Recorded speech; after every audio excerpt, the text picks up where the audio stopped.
Hey guys, welcome to Easy Learning. Today's session is all about basic of insurance. In this session, we'll be studying what is insurance, the meaning of insurance, and few functions of insurance. Okay, without much delay, we'll get started.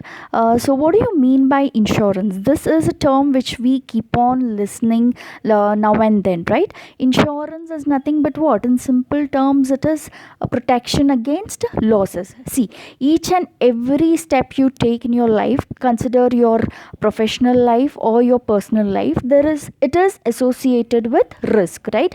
Your life is associated with, similarly your factory or your business is also associated with risk, right?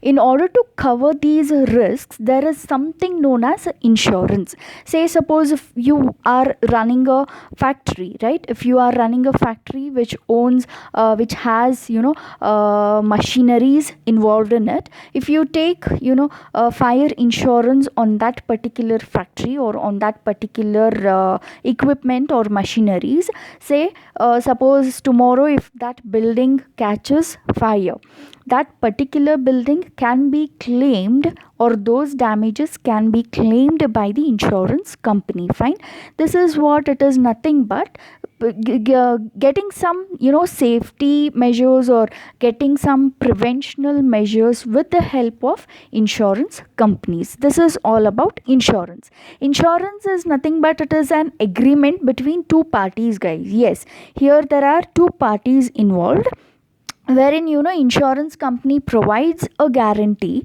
to compensate the losses or damages which are caused, right? And it also collects the amount in the form of premium, right? If two people are entering into agreement, then those two people will come to an agreement saying that the person, that is the customer, whoever is taking the insurance, he will pay the amount in the form of premium. The amount which he is paying is called as premium, correct? This is the basic meaning of insurance. Now I'll make it clear for you guys. I'll give you an example. Okay, just a second. Okay, yeah, say suppose Mr. A, there is a person called as Mr. A. Let us consider Mr. A is insurance company. Okay, and there is a customer called as B. He is the customer. There are specific terms for both Mr. A and Mr. B, which I'll be explaining it in the next slide. Okay, for now we'll consider A as insurance company, B as customer. Say suppose B wants to take insurance on his life. Okay, he is the only earning person for his family. He is concerned about his family's future, right? So for this purpose he wants to take life insurance policy, right? He covers his life, he covers, one second, he covers his life with the company, that is with A company, with A insurance company. Fine, he will agree some amount to pay every month, which is called as premium. Say suppose he is paying 5,000 every month for, say suppose, 10 years. Fine, say suppose he's paying 5,000 per month for 10 years. Fine, this 5,000 per month is collected in the form of premium by insurance company. This premium is paid by B for 10 long years. Fine, say suppose if something bad happens to him, if death occurs to Mr. B, if Mr. B dies, then this amount, the accumulated amount, is paid to the nominee. Fine, say suppose Mr. B's wife is a nominee, his nominee, then this amount, the accumulated amount after 10 years, it is paid to the wife. Fine, in this way he is trying to secure, Mr. B is trying to secure his family. Clear? To run a family, money is very very important, you all know, right? So in order keeping in mind about his family's future, B is taking this step. Clear? This is how insurance works. This is how insurance has to be dealt with. Clear? This is all about insurance. I've explained this clearly with an example. Hope it is clear. Okay, moving on with the next slide.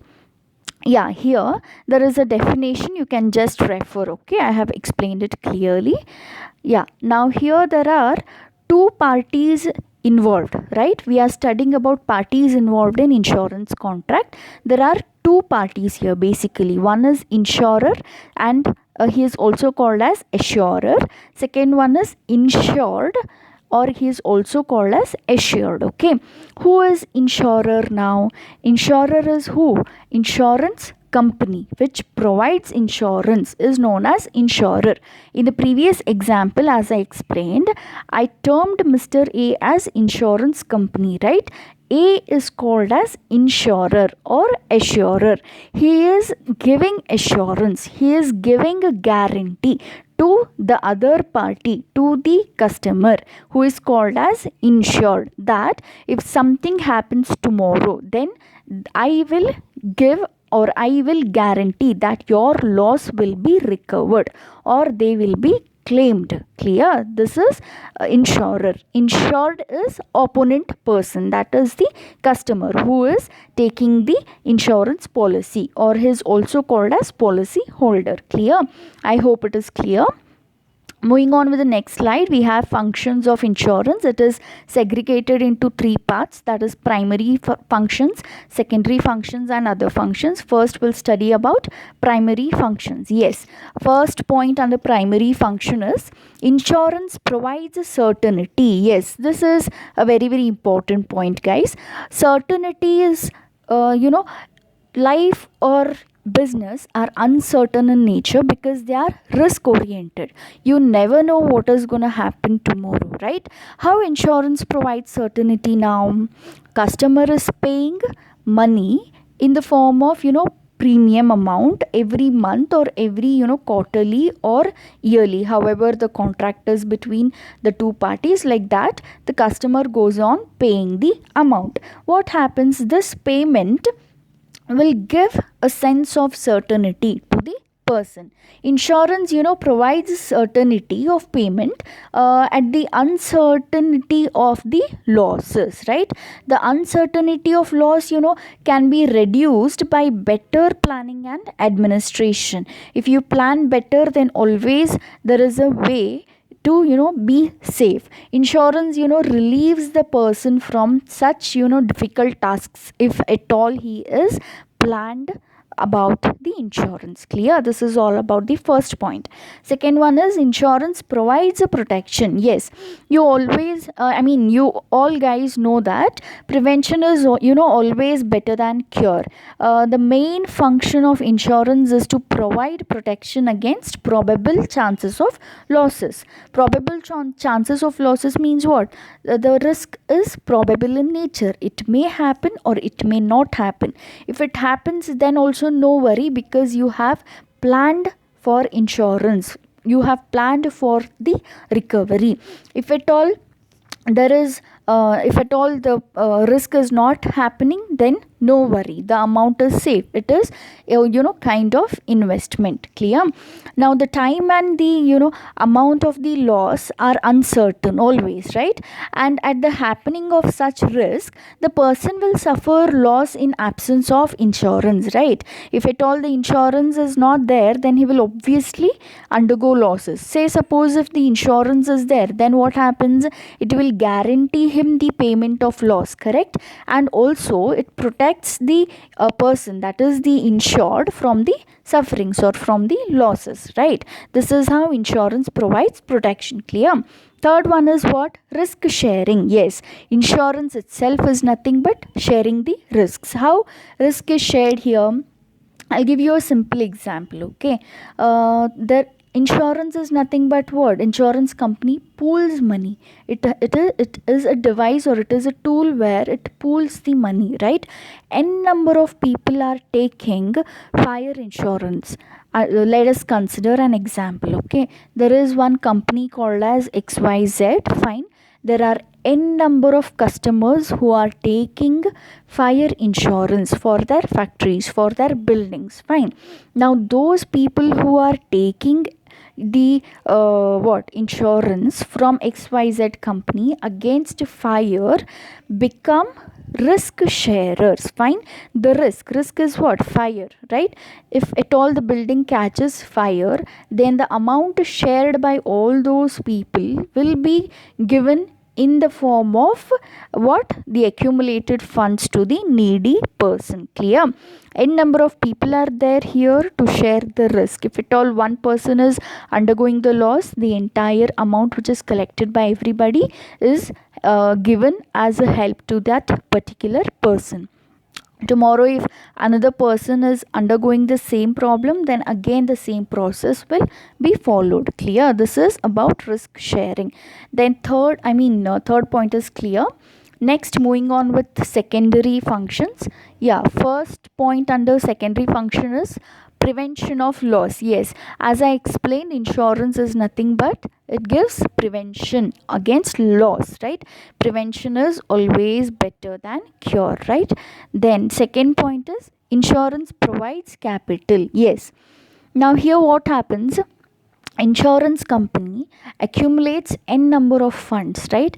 More number of cash is flowing inwards the company, which will make a huge or humongous amount of capital, which indirectly will help the other person. Say suppose it provides loans to the other people with this benefit, right? Say suppose I'll give you an example here. SBI life insurance collects n number of premiums every month, right? Now what is happening? More number of cash is flowing inwards the company. SBI has more capacity to give loans, to provide loans to the other parties, right? Providing loans, what happens? Again it is the income for the banks, again it is income for the company, right? How the interest is being collected, the premium amount is being collected. This is how insurance provides capital to the people. Clear? Next point is insurance improves efficiency. Yes, how it improves efficiency, I'll tell you.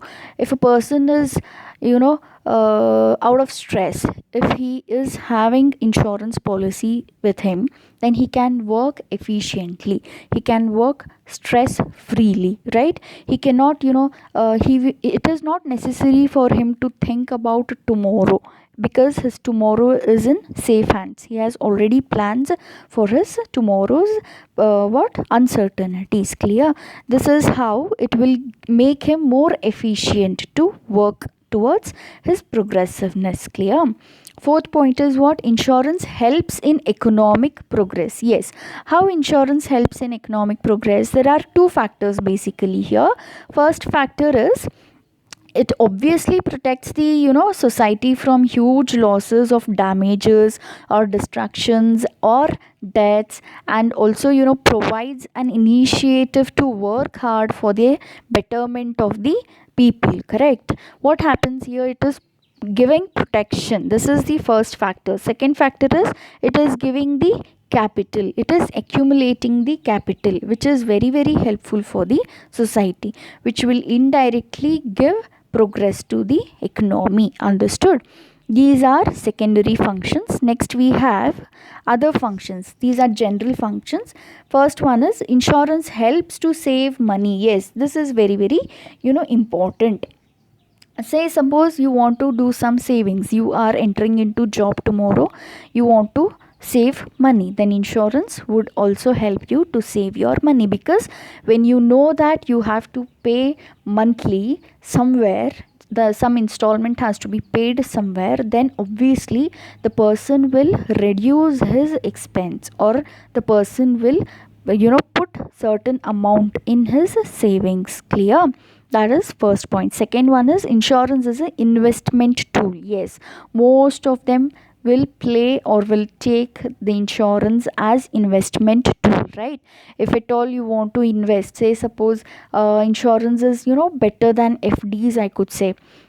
You invest 5 lakhs for say suppose 3 years, then there is some benefit or some interest which is being given on that particular amount which you have invested, so it is also considered as investment tool. Okay, next here we have medium of earning foreign exchange. Yes, this point is very very important.